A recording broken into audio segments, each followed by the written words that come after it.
I'm talking today about what it takes to run a half marathon, which is what I'm doing today. It's not actually all that difficult.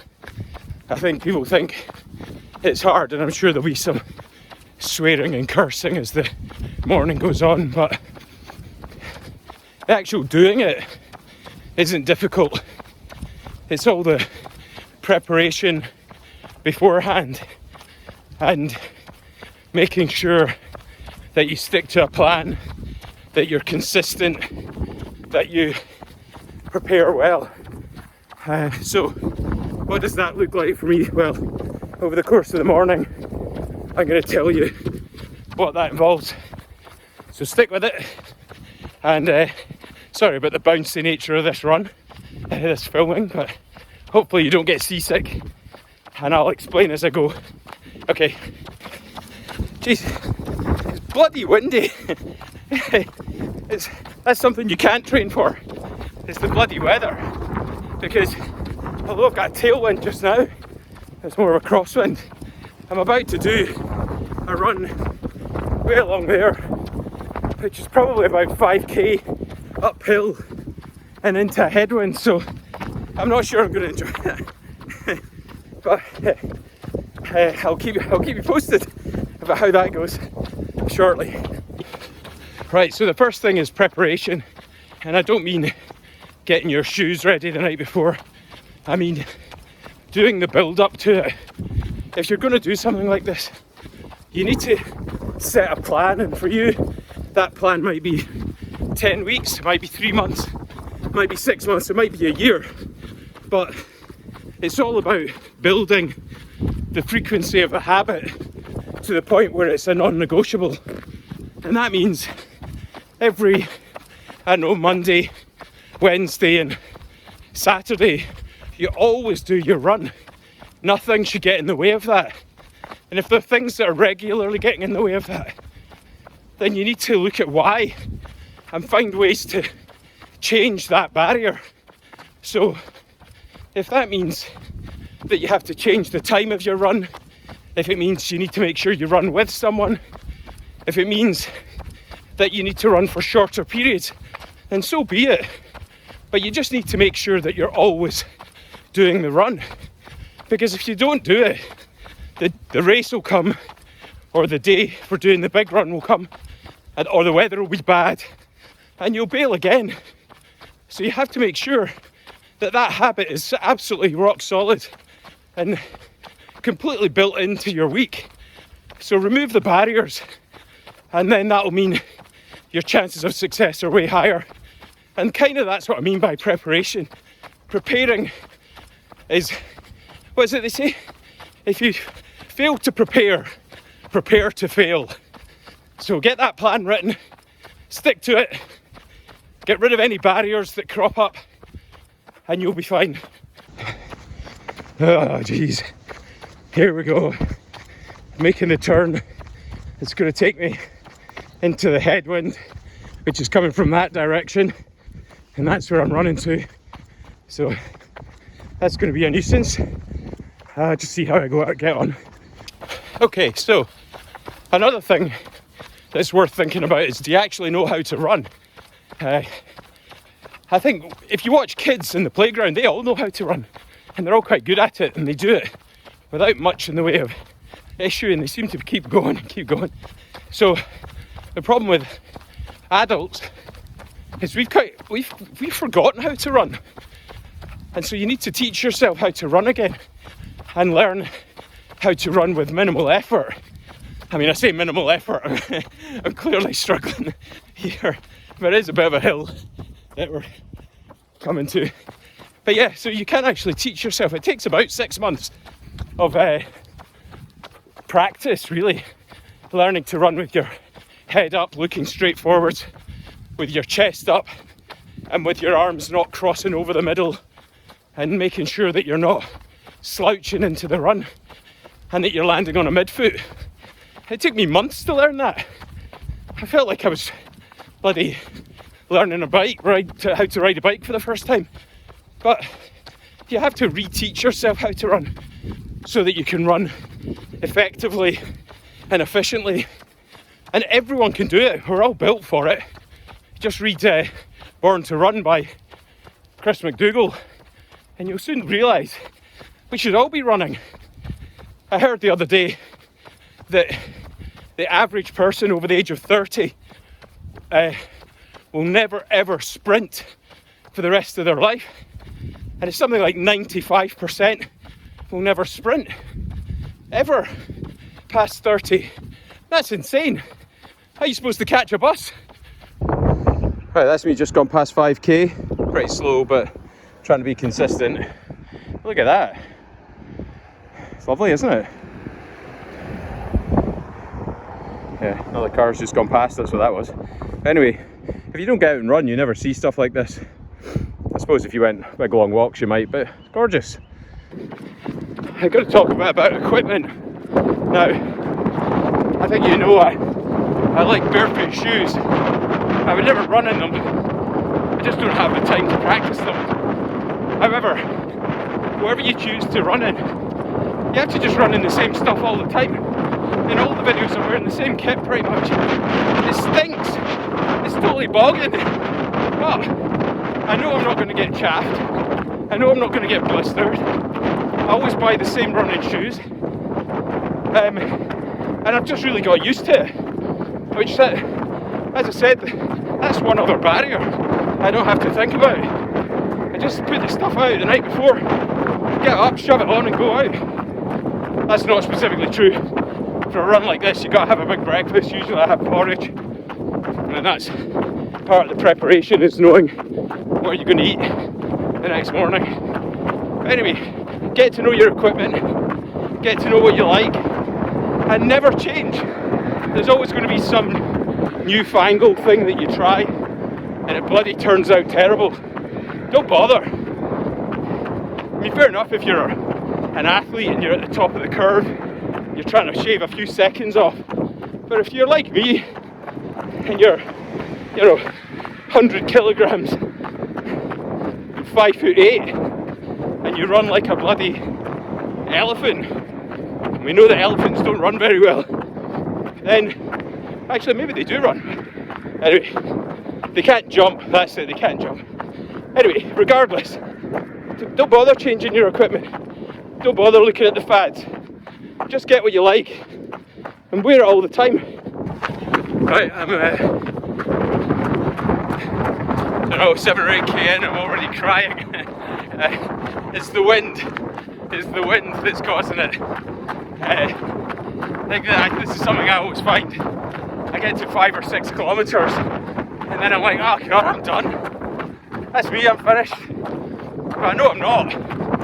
So I want you to go and look up David Goggins and look at his 40% rule, which is basically when you think you're finished, you're actually only 40% done. You've still got loads in the tank. I always like to think, I don't like to think this, but it comes up now and again. When I'm absolutely spent, I think to myself, if one of my kids was about to walk out on a road and there was a car coming, would I be able to sprint over and get them out of the way? Well, of course I bloody would. So I'm not done. Even though you think you're done, you're only 40% done. Now you have to get yourself an Accountabilabuddy. There's mine. Okay, so I was just talking about an Accountabilabuddy. What's an Accountabilabuddy? Well, that's, if you can't be accountable to yourself, then you've got to be accountable to someone else. So that's Ian. He's joined me halfway through the run today. And there's always a potential to take a shortcut or to decide that you're going to just bail altogether. But if you're running with someone else, you not only have to kind of stay true to yourself, but also if you plan to make a certain distance of a run or whatever with someone, then you need to be accountable to them as well. So we've been running together, God, it feels like forever now, and I don't just mean today, I mean probably for 5 or 6 years now. And we always try and go, guaranteed if one of us doesn't go, the other one is much more likely not to go either. And speaking of going, I better go now because he's bloody miles ahead. Alright, bye. Hi, right. So another thing to talk about is planning your route. I make sure I've always planned the route in advance.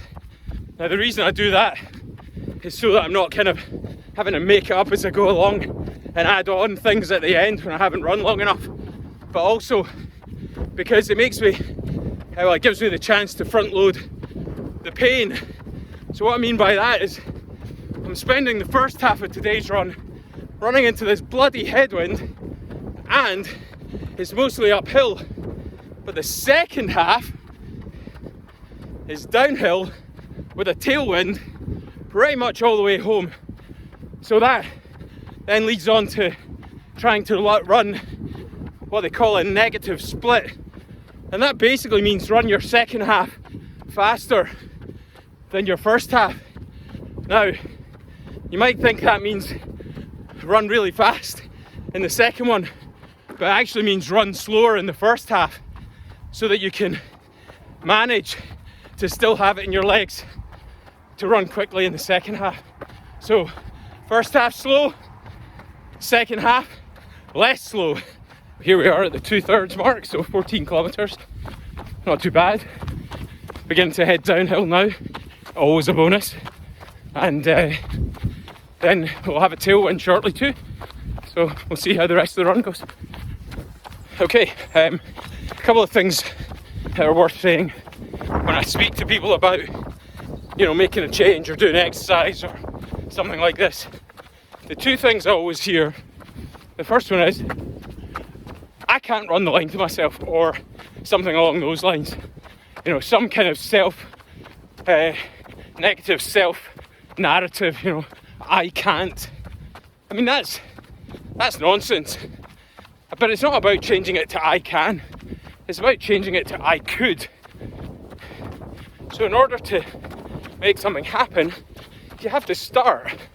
And at the beginning, you're absolutely right. You can't because you're not doing it. And it's not you can't because you physically can't. It's you can't because you won't. So that's the first one. So change that mindset to I could, and you might. The second one is that I don't have time. That's what people always say. I don't have time. I'm busy. I've got kids. I've got a job. But we all have that. We've all got loads of things in our life that means we can't do things that we want to do. But we also all have the same amount of time. And some people achieve it. So how do you do that? Well, I'd say the two easiest things are, first of all, stop talking nonsense. And secondly, cut rubbish out your life that you don't need. You don't need to watch TV. The average person outside of work spends 46 hours a week in front of a screen. Stop. Put the TV off, go to bed early, get up early, and then do it. There's no actual reason. That's just an excuse. And an excuse is just nonsense that you've decided is your truth. But you can definitely change that. So switch off your TV. It's like that. Those of us of a certain age will remember Why Don't You was a kids' TV show which said, why don't you put off your television set and go outside and do something less boring instead? So maybe, why don't you go outside and start running?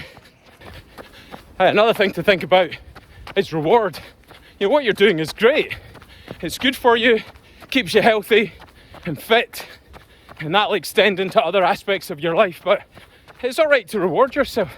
So either, if you're goal orientated, have a race in mind, sign up, and when you pass the finish line, go out and get yourself the thing you're looking to reward yourself with. Or if you're not goal orientated, get yourself a jar. Every time you go for a run, put £1 in it, or $1, and when the jar's full, count your money, go buy yourself something nice, and just go out for a run again the next day and start all over. You don't need to have a race in mind. You just need to have incentive. And if that incentive just to be healthy isn't enough, do something like that instead. So I'm at the end. I've just got 1,000 meters to go. Thanks very much for joining me. I hope you made it to the end of this video. Like, if I can make it to the end of the bloody run, you can make it to the end of this video. One other thing that occurred to me that's worth talking about is distraction. So when you run, you might run with music, or you might run with a pal, or you might run somewhere new and spend a lot of time looking at the different places, the buildings, the nature, the countryside, whatever. You might also take lots of photos, and that might be your thing. I tend to think of an issue that I'm having, or creative kind of difficulty, and then I spend a lot of the run trying to figure out my way through that problem. Today mainly I've thought about how I'm going to edit this video and how terrible it's going to be and how shaky it will be, but that's another thing that I like to think about. So perhaps next time you're worried about going for a run, don't even think about the run. Just put one foot in front of the other, slowly as you have to, and think about the problem at hand or some other thing. Right, I hope you enjoyed this. I hope you get out and do some exercise, whatever it is that you like to do. And I'll see you in the next video. Okay? And here's my photograph to prove that I did the half marathon distance. Alright, bye.